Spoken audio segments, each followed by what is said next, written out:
biji.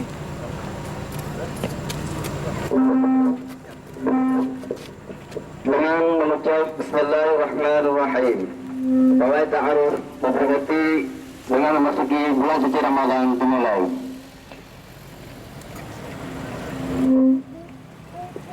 Seruan bersama Forum Komunikasi Pimpinan Daerah Forkompimda Kabupaten Aceh Utara dalam rangka menyambut bulan suci Ramadan 1430 Hijriah 1470 Hijriah memberikan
Salatullah